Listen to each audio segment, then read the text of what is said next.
Halo? Terdengar, Pak. Dengar, Pak. Oh iya, makasih. Ya udah lah.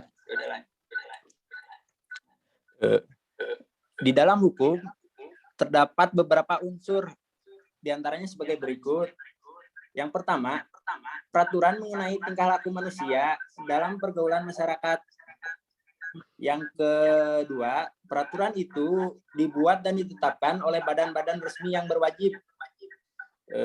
Yang ketiga, peraturan itu bersifat memaksa. Dan yang keempat, sanksi terhadap pelanggaran peraturan tersebut adalah tegas. Sampai di sini ada yang mau bertanya? Apa ada yang kurang paham? Kalau tidak, lanjut ya. Selanjutnya, suatu ketentuan hukum mempunyai tugas berikut. Yang pertama, menjamin kepastian hukum bagi setiap orang di dalam masyarakat. Yang kedua, menjamin ketertiban, ketentraman, kedamaian, keadilan, kemakmuran, dan kebahagiaan dan kebenaran. Yang ketiga, menjaga jangan sampai terjadi perbuatan main hakim sendiri dalam pergaulan masyarakat.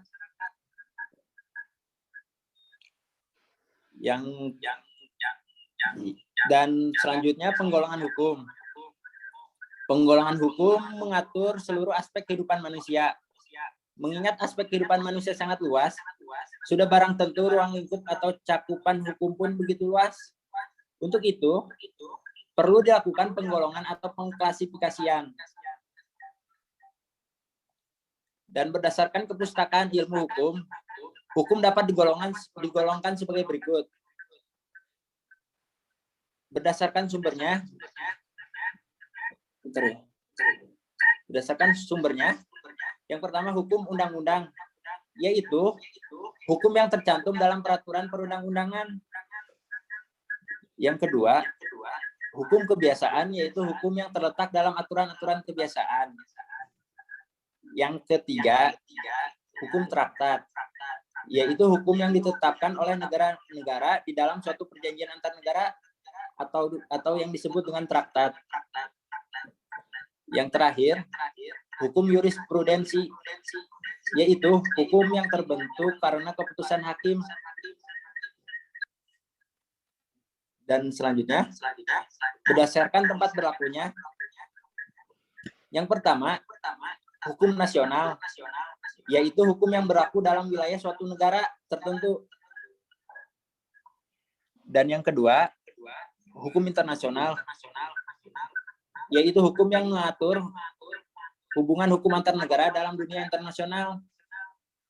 Hukum internasional berlaku secara universal, baik secara keseluruhan maupun terhadap negara-negara yang mengikatnya dirinya pada suatu perjanjian internasional atau suka disebut dengan traktat. Yang ketiga, hukum asing. Hukum asing yaitu hukum yang berlaku dalam wilayah negara-negara lain. Dan yang keempat, hukum gereja, yaitu kumpulan norma-norma yang ditetapkan oleh gereja untuk para anggotanya. Dan sampai ini ada yang mau bertanya? Kalau tidak ada, lanjut ya. Dan berdasarkan bentuknya, yang pertama hukum tertulis yang dibedakan atas dua macam sebagai berikut. Yang A, hukum tertulis yang dikodifikasikan, yaitu hukum yang disusun secara lengkap, sistematis, teratur, dan dibukukan sehingga tidak perlu lagi peraturan pelaksanaannya.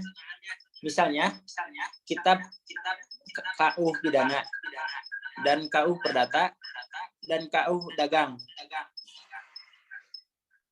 Dan yang B, hukum tertulis yang tidak dikodifikasikan, yaitu hukum yang meskipun tertulis, tetapi tidak disusun secara sistematis dan masih terpisah sehingga sering masih memerlakukan peraturan pelaksanaan dalam penerapan. Misalnya, undang-undang peraturan dan keputusan presiden. Dan yang kedua, hukum tidak tertulis, yaitu hukum yang hidup dan diyakini oleh warga, masyarakat, serta dipatuhi dan tidak dibentuk menurut prosedur formal, tetapi lahir dan tumbuh di kalangan masyarakat itu sendiri.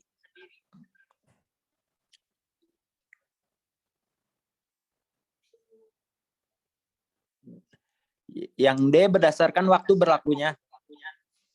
Yang pertama, ius constitutum atau hukum positif, yaitu hukum yang berlaku sekarang bagi suatu masyarakat tertentu dalam suatu daerah tertentu. Misalnya Undang-Undang Dasar Republik Indonesia tahun 1945, Undang-Undang RI nomor 12 tahun 2006 tentang Kewarganegaraan Republik Indonesia. Dan yang kedua, ius constituendum atau hukum negatif, yaitu hukum yang berlaku pada waktu yang akan datang, misalnya rancangan undang-undang. Dan yang E, berdasarkan cara mempertahankannya. 1. Hukum material, yaitu hukum yang mengatur hubungan antar anggota masyarakat yang berlaku tentang hal-hal yang dilarang dan dibolehkan untuk dilakukan. Misalnya, hukum pidana, hukum perdata, hukum dagang, dan sebagainya. Dan yang kedua, hukum formal, yaitu hukum yang mengatur bagaimana cara mempertahankan dan melakukan hukum material. Misalnya, hukum acara pidana atau KUHP, hukum acara perdata, dan sebagainya. Yang berdasarkan sifatnya, hukum yang memaksa, yaitu hukum yang dalam keadaan bagaimanapun juga harus dan mempunyai paksaan mutlak. Misalnya, melakukan pembunuhan, maka sanksinya secara wajib dilaksanakan.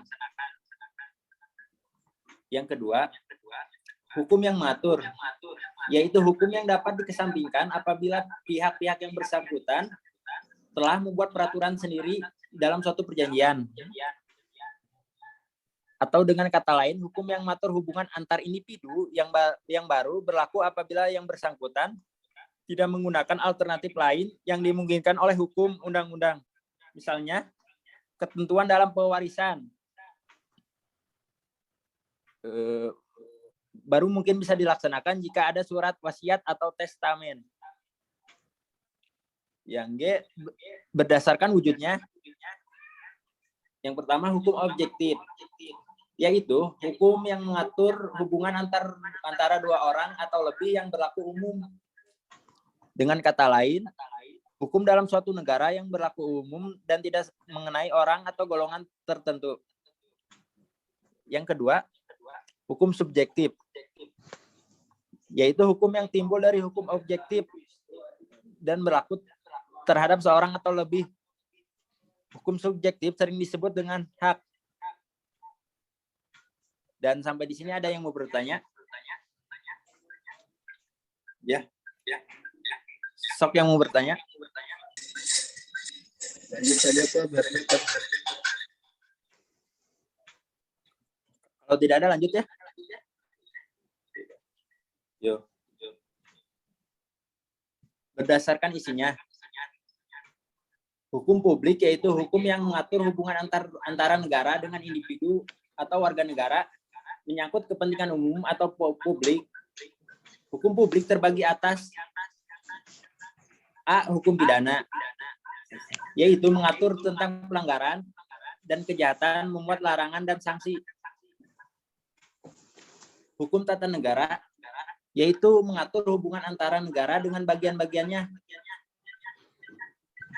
Yang C, hukum tata usaha negara atau administratif, yaitu mengatur tugas kewajiban pejabat negara.